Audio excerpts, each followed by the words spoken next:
అందరికీ నమస్కారం అండి. ప్రభుత్వ ఉద్యోగ పెన్షన్లకు సంబంధించి మారిపోతున్న పెన్షన్ స్కీమ్ సెప్టెంబర్ 30వ తేదీ వరకు టైం అయితే ఇచ్చారు. ఉద్యోగ పెన్షనర్లకు బిగ్ అలర్ట్. తప్పనిసరిగా గుర్తుంచుకోవాల్సిన అంశాలకు సంబంధించి ఈ వీడియోలో పూర్తి వివరాలు అయితే తెలుసుకుందాం. ముందుగా వీడియోని సపోర్ట్ చేసే వారందరూ కూడా వీడియోని ఒక లైక్ చేసి మీ తోటి ఉద్యోగ మిత్రులకు వీడియోని అయితే షేర్ చేయండి. ఛానల్ని ఫస్ట్ కనుక విజిట్ చేసినట్లయితే తప్పనిసరిగా సబ్స్క్రైబ్ చేసుకుని పక్కన ఉండే బెల్ సింబల్ని యాక్టివేట్ చేసుకోండి. యూపీఎస్ వర్సెస్ ఎన్పిఎస్కి సంబంధించి సెప్టెంబర్ 30 కన్నా ముందే చివరి తేదీకి సంబంధించి కూడా ఇంపార్టెంట్ అప్డేట్.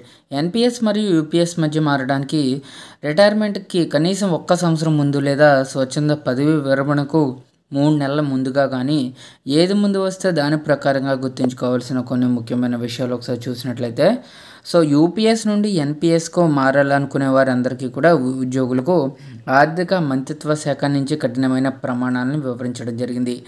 ఏకీకృత పెన్షన్ పథకం యూపీఎస్లో ప్రారంభంలో చేరిన సెంట్రల్ ఎంప్లాయీస్ మరియు జాతీయ పెన్షన్ వ్యవస్థకు తిరిగి రావడానికి వీలు కల్పించే ఒకసారి తిరిగి చెల్లించలేని ఎంపికను ప్రభుత్వం అయితే ప్రకటించింది.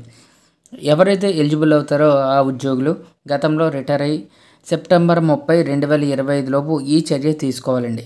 గడువు ముగిసిన తర్వాత ఎన్పిఎస్లో మిగిలి ఉన్న ఉద్యోగులు యూపీఎస్ని అయితే ఎంచుకోలేరని చెప్పేసి ఇక్కడ కట్టుదిట్టంగా చెప్పడం జరిగింది. ఎవరు ఎప్పుడు మారచ్చు అంటే యూపీఎస్ నుండి ఎన్పిఎస్కు తిరిగి మారాలనుకునే ఉద్యోగులకు ఆర్థిక మంత్రిత్వ శాఖ కఠినమైన ప్రమాణాలను వివరించింది. ఈ అవకాశాన్ని ఒక్కసారి మాత్రమే ఉపయోగించుకోవచ్చు మరియు మారిన తర్వాత ఉద్యోగులు యూపీఎస్కి అయితే తిరిగి రాలేరు. వన్స్ ఒక యూపీఎస్ నుంచి ఎన్పిఎస్కి వెళ్ళిన వారు మళ్ళీ యూపీఎస్కి అయితే తిరిగి రాలేరు. అదనంగా పదవీ విరమణకు కనీసం 1 సంవత్సరం ముందు లేదా స్వచ్ఛంద పదవీ విరమణకు 3 నెలల ముందు ఏది ముందు వస్తే దాని ప్రకారంగా మార్పును అభ్యర్థించాల్సి అయితే ఉంటుంది. క్రమశిక్షణ చర్యలు తీసుకుంటున్న వారు లేదా తొలగింపు లేదా తప్పనిసరి పదవీ విరమణ ఎదుర్కొంటున్న వారు కూడా ఈ ఎంపిక నుండి మినహాయించబడ్డారు. అయితే యూపీఎస్ అనేది నిర్వచించబడిన ప్రయోజన పథకం. ఇది రిటైర్మెంట్ తర్వాత స్థిర చెల్లింపులకు హామీ ఇస్తుందండి. అంటే ప్రతి నెల టెన్షన్గా ఒక స్థిరమైన అమౌంట్ అయితే ఉద్యోగులకి ఇస్తారు.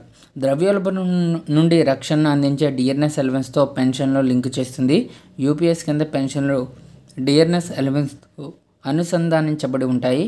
గ్రాట్యుటీ, కుటుంబ పెన్షన్ వంటి అదనపు ప్రయోజనాలు కూడా కలిగి ఉంటాయి.